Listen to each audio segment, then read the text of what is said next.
Sure. Thank you, Gerard. This is why we have him, right? I mean, I listen already get goosebumps. I'll just kind of take questions. So we have more time with him. Instead, I have tons of questions to ask, but rather have you raise questions instead. If you can introduce yourself so that we all know who's in the room. It'd be nice for us. Sure. My name is Kim Ong. I run social enterprises.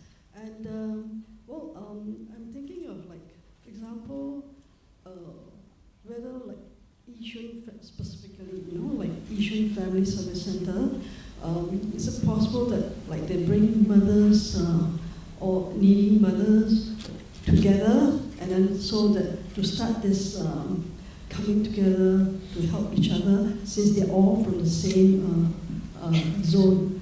These are, for example, from the single, the one-room rental flats who are needy and they are financial aid recipients. I mean, so far I've not seen this done, but I know like Touch Community Service, they have something like this going on. So can you comment on this possibility of bringing people together? Thanks. So the question is whether family service centers or VWOs can do some of these things, bring the community together, some of the examples you have, and how can others think about doing it in the same way?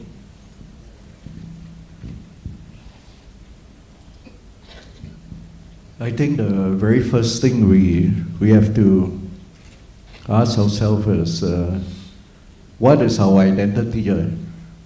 Do we see ourselves as somebody who is trying to value and honor what is really in the community?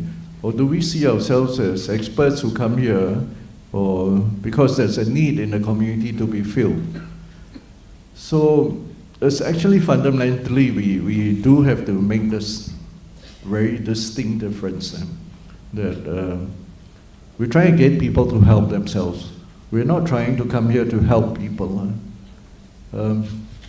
It's very, I mean, there are times we have to do something to start the ball rolling, but you need to be mindful and aware that it's not ideal when those times happen, and that you have to try and get people to do something for themselves. How do you actually get this going?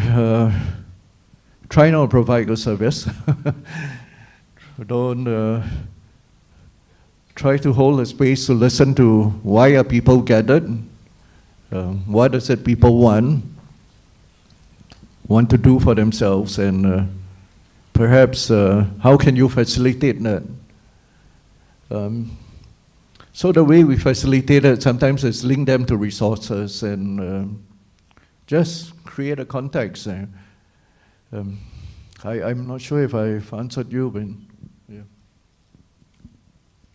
yeah. Other questions? By the way, this session and the session after lunch will be videotaped. We would like to put some of these things on YouTube so that more people can get to hear about the discussions today.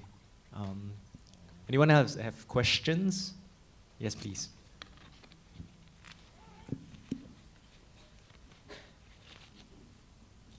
Hi. Hello, my name is Saza from Aware. And I think what you talk about in rental flats also. I just finished reading Yo Yan's book on, this is what inequality looks like. I'm sure many of us are familiar with it as well. And I guess my question really is that, the common narrative is help the community to help themselves, to empower them. But then what about the structural inequalities that she's looking at, the debarment periods, the ways that mothers who are single mothers, they don't have flexible working arrangements, childcares don't work until midnight. So it's that kind of thing. I'm wondering if you have any thoughts about this, like structural inequalities.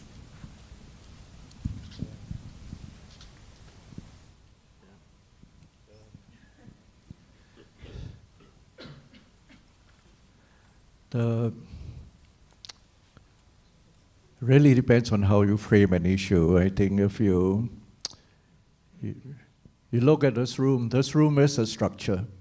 It's a structure where you guys sit down and I answer the questions, you ask the questions, and I answer the questions. It's the way it has been organized like that. So when I come in, I mean, I already know my role. I'm supposed to sit here and answer the questions.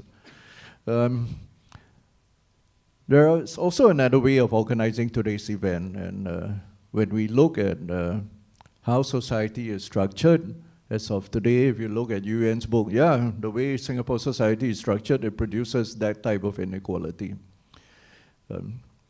Clarity of identity also means that, is that something that myself, let's say in my position as a director of Beyond Social Services or a community worker, can I really do something to effect that type of change at that structural level that's created by the government? My realistic answer is probably not, because unless I join the government. But what is it I can do to reduce inequality in my context? So when we actually do a learning journey where our families host, let's say, people from a different social strata, they come to their homes, is that also not a way of leveling things up a little bit? That's also a way of creating some equality, that somebody actually comes and learns from someone from a different social strata, somebody from a different background or more privileged or more advantaged background, actually for that 2 hours start to see this mother with 3 children or 5 children, whatever, as his or her teacher. So that's a different way of creating more equality in people's lives. I think as a community worker, I can't really change very big structures, but I can ensure that every day I go about my job, the things that I do, I can actually be mindful how we can create equality among people. So that is what we do. I mean, of course we should have those discourse and that type of conversation at that level, but I ask myself, right, I mean, each of us actually can do a little bit to improve equality in this country.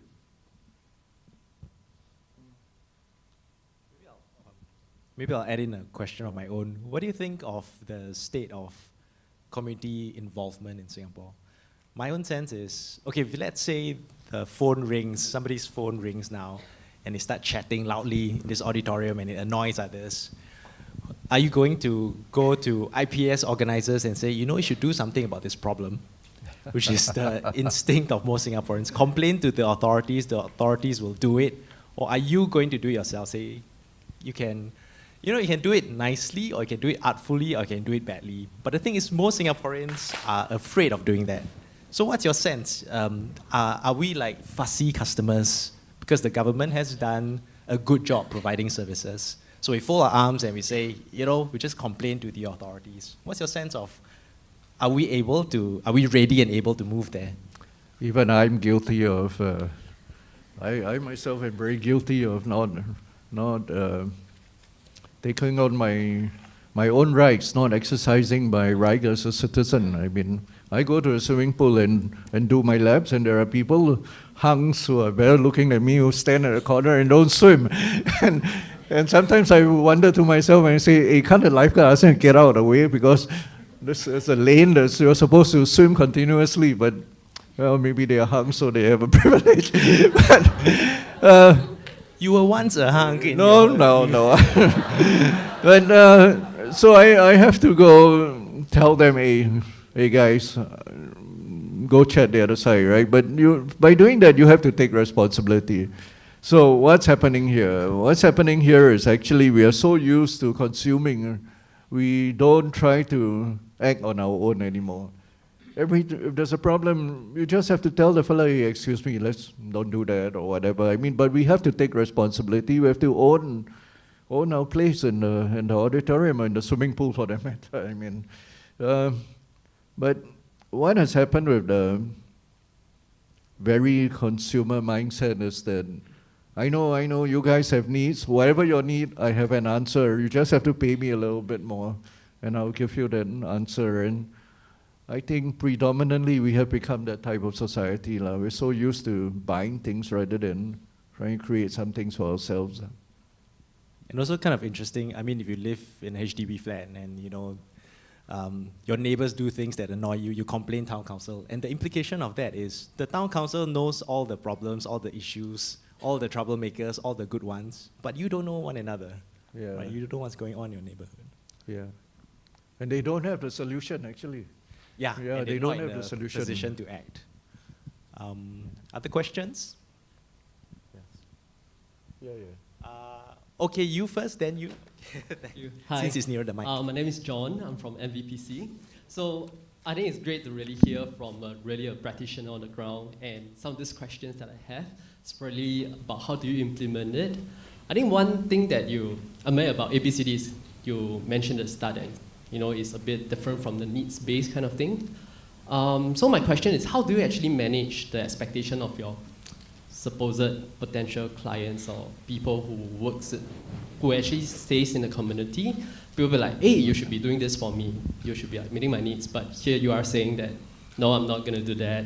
You know, but you go and find out yourself. I can connect you. So just curious, how does the journey been for you in trying to navigate the expectations? And the second question is, in your opinion, how many years, or if you could give us some colors about how many years or duration it takes usually to build up a strong community as according to what you shared? Yeah, thank you. So just to kind of clarify, the ABCD you mentioned is how do you do kind of assets-based community development work? In a sense, how do you kind of work with your stakeholders who may not necessarily understand this type of work? And secondly, how long have you do it? How long will it take to actually do it well? Well, first of all, everything I've said is not from me. It's actually from ABCD, actually, everything that I've said. So I want to declare that. I think it's maybe after many years of trying to understand the essence of ABCD, maybe it comes across in our own words, but we didn't invent this. This was the ABCD model. How long does it take? I think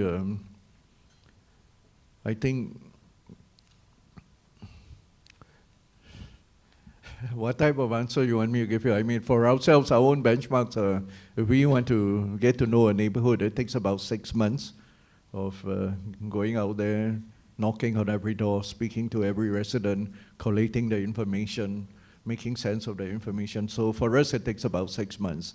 And that is just one level. And then we now do something called a neighborhood health report. So we do community mapping. We organize volunteers to hang around neighborhoods, talk to people, try and figure out what's actually happening, come back, make sense of what people are saying. You can't just move in and move out. If you move in, you then have to try and identify people who are going to stay, people who are going to be there, who can do the work after you have moved out. So I think it'll take forever, but if you really want to do this, I think you've got to get started, and I can safely say in 6 months you get to know a community better if you have the methods. Yeah. The gentleman over there?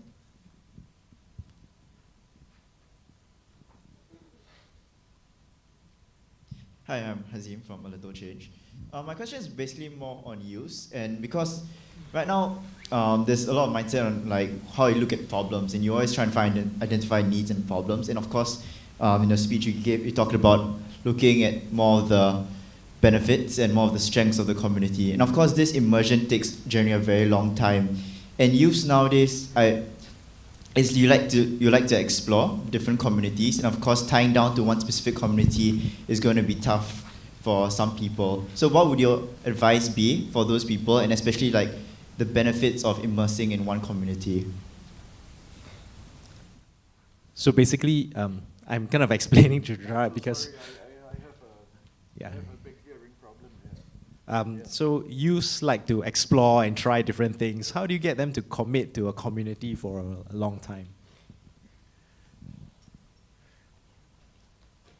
I would put it that when young people go out and explore, they are looking for community.